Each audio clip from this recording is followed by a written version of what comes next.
हाँ जी, तो कैसे हो आप सभी। मेरा नाम है दीपक और आप लोग देख रहे हो गुरुकुल एकेडमी यूट्यूब चैनल। तो आज हमारा जो टॉपिक है कोई किसी भी चैप्टर का नहीं है, वो क्लास 9, 10th, 11, 12th का पेपर हम कैसे अटेम्प्ट करेंगे उसके बारे में है, जो कि मोस्ट डिमांडिंग वीडियो थी। बच्चों ने मेरे को डीएम करा और बच्चों ने मेरे को बहुत बोला कि सर आप प्लीज़ इस टॉपिक के ऊपर वीडियो बनाइए, क्योंकि हम 9, 10th, 11, 12th के स्टूडेंट हैं। तो हमें पता नहीं चलता कि हम पेपर को कैसे अटेम्प्ट करें, पहले 1 मार्क्स वाले को अटेम्प्ट करें या 2 को या 3 को या 5 को करें या केस बेस्ड स्टडी को करें। तो ये डाउट रहता है हर किसी बच्चे को। जब मैं स्कूल टाइम में था तो मेरे को भी पहले यही डाउट होता था। तो विदाउट वेस्टिंग आवर टाइम हम वीडियो को स्टार्ट करते हैं। तो आते हैं हम, सबसे पहले हमारे पास दो डाउट आते हैं कि पहला डाउट ये है कि how to attempt any exam of CBSE, कैसे अटेम्प्ट करें। और दूसरा क्वेश्चन हमारे पास आता है कि क्या ये वीडियो जो है वो क्लास 9, 10th, 11, 12th के बारे में है या ऐसी बकवास की जा रही है। तो सबसे पहले हम बात करते हैं, सबसे पहले हम अटेम्प्ट कैसे करेंगे एग्जाम को। तो किसी भी एग्जाम को अटेम्प्ट करने के लिए हमें सबसे पहले उसका टाइम शेड्यूल देखना पड़ेगा। पहला स्टेप 1 डाल के करता हूं मैं। Step 1 time. आपको पता है कि आपके पास 3 आवर्स है, HRS लिख देता हूं मैं, 3 आवर्स है। तो अगर एग्जाम 80 मार्क्स का है तो आप ये कोशिश करो कि आप उसको स्प्लिट कर दो 3 पार्ट में। पहला स्टेप बता रहा हूं मैं आपको 1 आवर में कम से कम ना से ना करते करते 30 मार्क्स के क्वेश्चन अटेम्प्ट करने हैं। फिर 1 आवर में और हो जाएगा, ठीक है, 1 आवर में 30 मार्क्स का और हो जाएगा। और बचे हुए लास्ट 1 आवर में बिल्कुल भी पैनिक नहीं होना और 30 मार्क्स का और हो जाएगा। या सॉरी, उल्टा बोल दिया मैंने, बचा हुआ 20 मार्क्स का हो जाएगा, है ना, 80 मार्क्स हो गए। तो कितना हो गया टोटल, 80 मार्क्स कंप्लीट हो गए, ठीक है। अब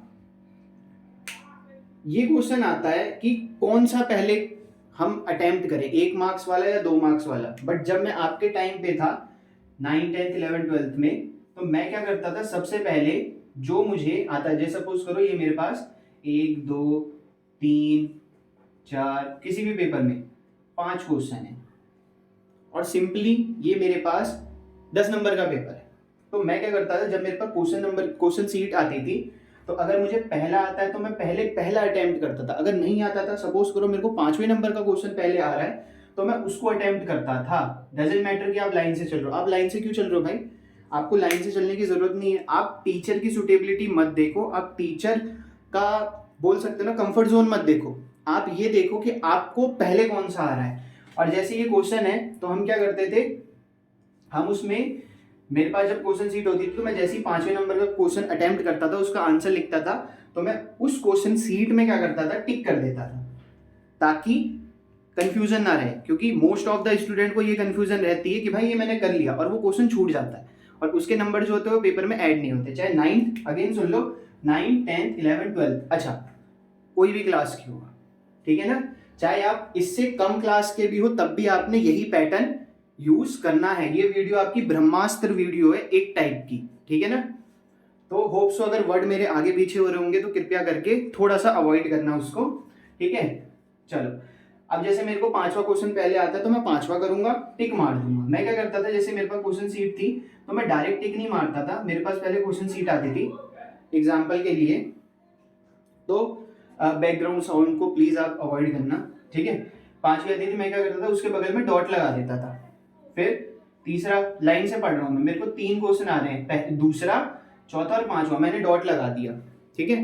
और जब मैं दूसरा कर रहा हूं तो मैं टिक लगा दूंगा, चौथा भी टिक लगा दूंगा, 5वां भी टिक लगा दूंगा, ठीक है ना। अब मेरे 2 क्वेश्चन रह गए, अब मैं क्या करूंगा भाई, अब मैं क्या करूंगा, मैं उनको बाद में करूंगा, ठीक है ना। आप इसको नोट डाउन करो, मैं चलता हूं फिर सेकंड स्टेप की तरफ कि पेपर को और अच्छे से पहले कौन से कितने मार्क्स वाला अटेम्प्ट करेंगे उसके बारे में भी डिस्कशन करेंगे। नोट डाउन करवाओ।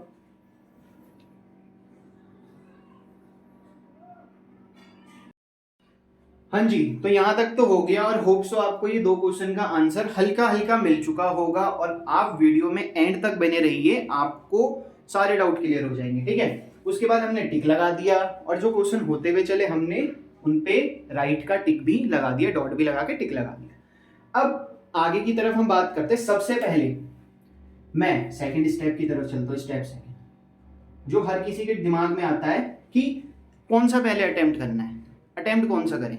ये तो पता चल गया कि नंबर ऑफ क्वेश्चन कौन सा अटेम्प्ट करें, क्या 5 नंबर वाला करें, क्या 2 नंबर वाला करें। भाई मैं अगेन अपनी बात पे टिका हुआ हूं, जो आपको पहले आए।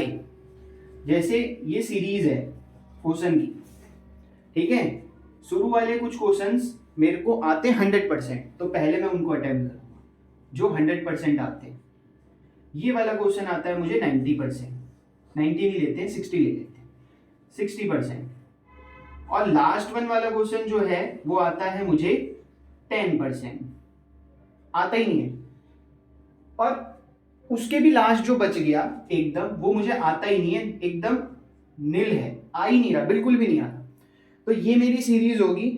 अच्छा ऐसा क्यों बोला मैंने कि जो सबसे पहले आ रहा है, जो सबसे ज्यादा आ रहा है, 100% श्योर हो आपकी आ ही रहा है, वो लिखो। फिर कुछ ऐसे क्वेश्चन होंगे जो थोड़ा कम आएंगे, वो लिखो, उनके आंसर्स दो, फिर और कम, और लास्ट में जो नहीं आ रहा बिल्कुल भी। ऐसा क्यों? देखो, जब भी चेकर आपकी कॉपी चेक करता है, उसके दिमाग में एक इमेज बन जाती है आपकी, कि एक छवि बन जाती है कि भैया ये बच्चा कैसा है। तो अगर शुरू में, एग्जाम्पल के लिए, शुरू में आप अपना बेस्ट दोगे ना, बेस्ट आंसर दोगे एकदम, तो वो ये सोचेगा कि हाँ यार चलो, जैसे कोई पेपर है, अगर मैं इस क्वेश्चन पेपर में से ये देखता हूँ 26, 27, 28, 29, 30, तो ये 5 क्वेश्चन है। तो अगर मैं ये बोलता हूँ कि भाई मैंने 26, 27 और 28 का जो आंसर है वो एकदम सही दिया है, ठीक है, तो लास्ट में जो चेकर होता है वो लूज चेकिंग करता है, बिल्कुल लूज चेकिंग करता है। वो सोचता है हाँ भाई बच्चे को आता ही होगा। क्यों? क्योंकि आपने उसको एक बेस्ट इंप्रेशन दे दिया, उसके दिमाग में एक ऐसी छवि बन गई कि हाँ भाई बच्चे ने अच्छा ही करा हो। और अगर ना भी आए ना, और अगर आपने अटेम्प्ट भी कर लिया, तो उसके दिमाग में आएगा कि हाँ भाई बच्चे ने ठीक ही लिखा होगा। इसका मतलब इस कारण से आपके 10 या 5% मार्क्स इंक्रीज हो सकते हैं, ठीक है। और लास्ट वाला क्वेश्चन जो आपको बिल्कुल भी नहीं आ रहा है, उसमें भी ना करते करते आधा या 1 नंबर मिल जाता है। और छोड़ना नहीं है कोई क्वेश्चन, क्योंकि अगर आप, जो मैंने अभी बताया, 80 मार्क्स का क्राइटेरिया डिवाइड किया आपने, कि मैंने 30 मार्क्स का पहले करना है 1 आवर में, फिर 30 मार्क्स का, और फिर 20 मार्क्स का, तो इससे आपका पेपर नहीं छूटेगा। जब मैं अपनी 10th क्लास में था और 12th क्लास में था, मैंने पीसीएम लिया था, तो मेरा पेपर जो होता था, मेरा पेपर हालांकि 12th क्लास में 70 मार्क्स का होता था, बट कहने का मतलब उसके क्वेश्चंस जो आते थे बहुत ट्रिकी आते थे और हार्ड आते थे, ठीक है। तो कहने का मतलब ये, मेरा पेपर कम से कम 15-20 मिनट पहले ही हो जाता था, ठीक है ना। होप सो समझ आ गया होगा आपको। इन्हीं चीजों के माध्यम से, इन्हीं चीजों की मदद से, by the help of this trick, ठीक है, आप समझ सकते हो कि लास्ट में आप उसी को, अगेन बोल रहा हूं मैं, पहले आप जो आ रहा है सबसे ज्यादा, डजंट मैटर कि वो 2 नंबर का है या 3 नंबर का है, 1 नंबर का है, ठीक है। अब हमारे दिमाग में ये चीज आती है कि सर एक एक नंबर वाला कैसे अटेम्प्ट करें, ये क्वेश्चन भी तो उठता है।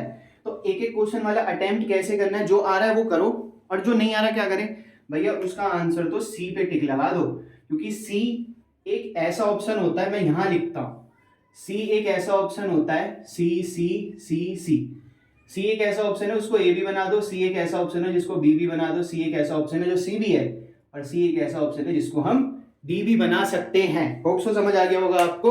तो आप सी सी लिख देना लास्ट में, ठीक है। कृपया करके गलत कमेंट ना करें, ये हेल्पफुल वीडियो है और ट्रिक वीडियो है।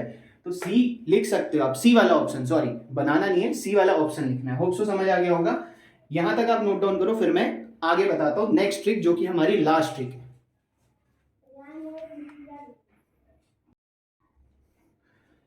हाँ जी, तो आगे की तरफ चलते। एक बच्चे ने मेरे से पूछा कि सर ये सी का क्या रोल है, मतलब सी ऑप्शन का क्या रोल है। तो मैं आपको ये चीज बताता हूं कि सी ऑप्शन का ये रोल है। सपोज करो आपके 32 मार्क्स आ रहे हैं, 32 नहीं, वैसे 80 मार्क्स में से 27 मार्क्स चाहिए, ठीक है ना, 27 मार्क्स चाहिए होते हैं, किस लिए? पास होने के लिए। अब आपके सपोज करो आ गए 26, तो आप क्या हो गए? फेल हो गए। और सर ने क्या किया, आपने सब में ऑप्शन में सी सी सी सी लिख रखा था। सर क्या करेंगे, किसी एक ऑप्शन को, डी आंसर होगा, सपोज करो किसी एक ऑप्शन का डी आंसर, भैया देखो क्या किया, बस एक डंडा खींच दिया। तो कुछ हेल्पफुल सर होते हैं जो ये नहीं चाहते कि कहने का मतलब ये बच्चा फेल हो जाए और उनके मम्मी पापा की उम्मीद टूट जाए। ठीक है, ये हाफ ईयरली के लिए नहीं था, ये फाइनल के लिए था। कुछ सपोर्टिव, कुछ अच्छे, कुछ महान टीचर होते हैं जो कि बच्चों की सोचते हैं। ठीक है, और वो क्या करते हैं, वो एक आंसर टिक करने के कारण बच्चे को बॉर्डर पे पास कर देते। होप सो समझ आ गया होगा, बिल्कुल समझ आ गया होगा आपको। इसको नोट डाउन करो, फिर मैं आपको लास्ट ट्रिक बताऊंगा कि किसी भी क्वेश्चन के 3 नंबर को, 5 नंबर को, मैं साइंस और एसएसटी या फिर पोल साइंस, हिस्ट्री, इकोनॉमिक्स, जो थ्योरी वाले क्वेश्चन आते हैं उनके बारे में बात करूंगा। ठीक है, और साइंस के एक एग्जाम्पल वाले क्वेश्चन के बारे में भी बात करूंगा।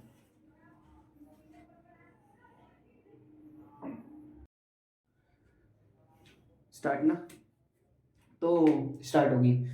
तो हमारे दिमाग में अभी आता है कि हम किसी भी 3 मार्क्स वाले को क्वेश्चन को या 5 मार्क्स वाले को किसी भी क्वेश्चन को, चाहे एसएसटी का हो, पोल साइंस का हो, हिस्ट्री का, एसएसटी के अंदर ही आ गई, ये उसी की ब्रांच है।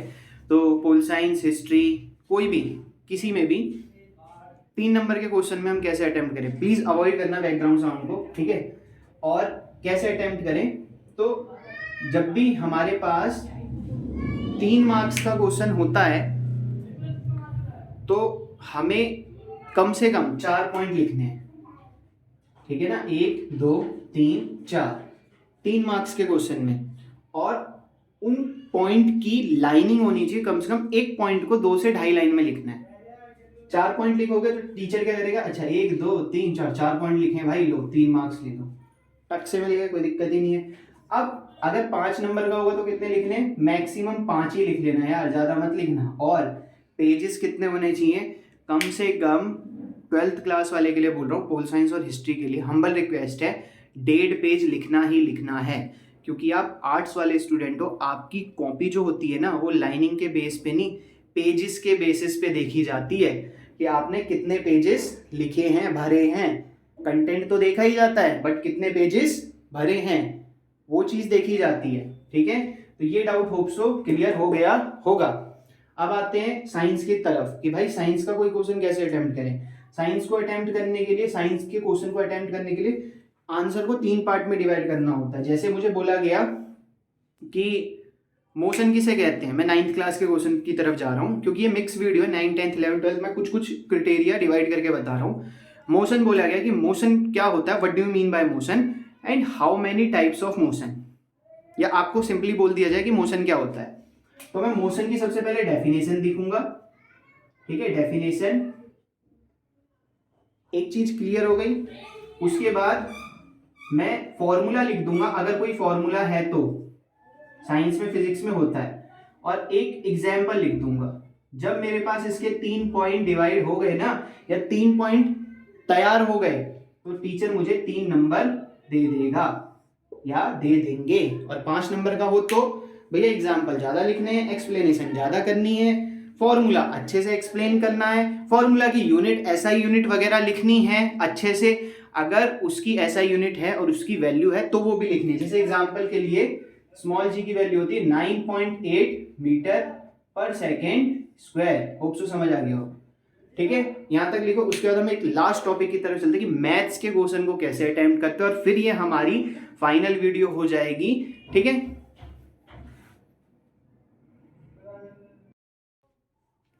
तो अगला लास्ट पॉइंट है हमारे पास कि मैथ के क्वेश्चन को कैसे अटेम्प्ट किया जाए। पूरे पेपर को अटेम्प्ट करने का क्राइटेरिया मैंने आपको बता दिया। अगेन रिवाइज कर लेते हैं। सबसे पहले जो आता है, मतलब उस पर पॉइंट लगाना है। अगर वो क्वेश्चन हो गया है, अटेम्प्ट हो गया, तो उस पर टिक लगाना है। जो 100% आता है पहले उसको करना है, फिर 90% वाले को, फिर 60% वाले को, और एंड में जो नहीं आता उसको अटेम्प्ट करना। ठीक है ना, टाइम शेड्यूल बना लेना है। 80 नंबर का जो होता है पर आवर में 30 मार्क्स का क्वेश्चन अटेम्प्ट करना। ये था हमारा बेसिक। बट मैथ्स की तरफ अगर हम आते हैं कि मैथ्स का सबसे हार्ड टॉपिक है हमारा, है ना। और बोला जाता है अगर मैथ्स का कोई क्वेश्चन आए तो उसको अटेम्प्ट कैसे करें। भाई कुछ नहीं है, सिंपल सा।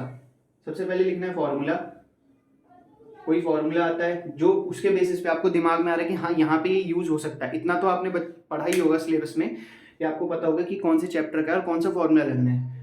बेसिक जो जो आपके पास डिटेल दी गई है उन डिटेल को फिल करना है आपको।